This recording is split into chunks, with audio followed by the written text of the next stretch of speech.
Arriving in Boston for a few days recently, I bought a copy of Kurt Vonnegut's Slaughterhouse 5.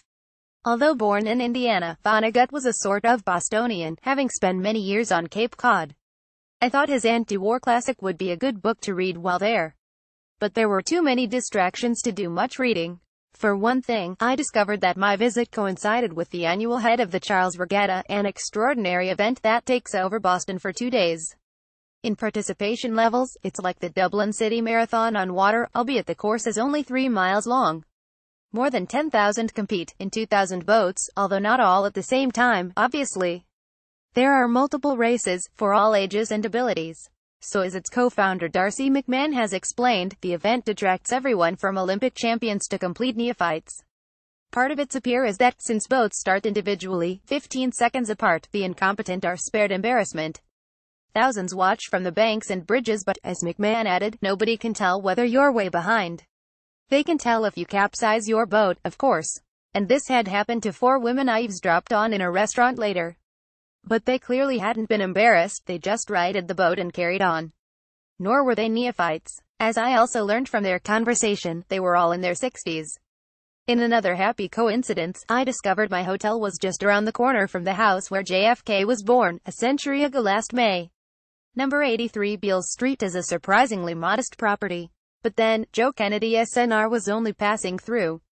Having bought it in 1914, he moved his fast-expanding family out in 1920. So JFK spent only toddlerhood there, although in an eerie cardboard cutout at the back door, he is portrayed at his peak. He looks like a man who could compete at the elite end of the regatta, although he never lived to see that event. It was founded in 1965, and in fact preferred swimming to rowing. He did famously capsize a boat once, or rather had it capsized for him by the Japanese. But that was the catalyst for an act of extraordinary heroism by which he saved most of his crew.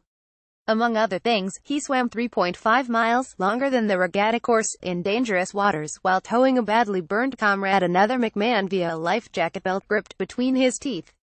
It won him medals, inspired a movie, and was a key part of the glamour that propelled Kennedy to the presidency. Those who volunteered to work on his campaign, according to a letter in Boston's JFK Museum, include Kurt Vonnegut. Vonnegut was on Cape Cod by then, a struggling novelist and failing car dealer for Saab. His 1960 letter to Kennedy HQ nevertheless boasts, "On occasion, I write pretty well." The campaign does not appear to have been tempted. Kennedy was dead and Vonnegut had endured another decade of struggles before his career finally took off with Slaughterhouse 5, which was based on his own wartime experiences as a prisoner during the firebombing of Dresden. As he explains in the opening chapter, which I got around to reading only on the flight home, he had spent years trying to write about the horror, but unable to recall anything worthwhile. So, hoping to jog his memory, in 1964, he paid a visit to an old wartime buddy, Bernard O'Hare, bringing a bottle of Irish whiskey to aid the conversation. But when he got there, he discovered O'Hare had given up drink, and that O'Hare's wife was quietly seething with anger about something. That something turned out to be her presumption that Vonnegut was planning a book that would romanticize war. He and her husband had been babies in Germany, she fumed. But Vonnegut would now pretend otherwise, and his book would later become a film starring Frank Sinatra and John Wayne or some of those other glamorous, war-loving, dirty old men. In time it would inspire more wars, also fought by babies, including her own.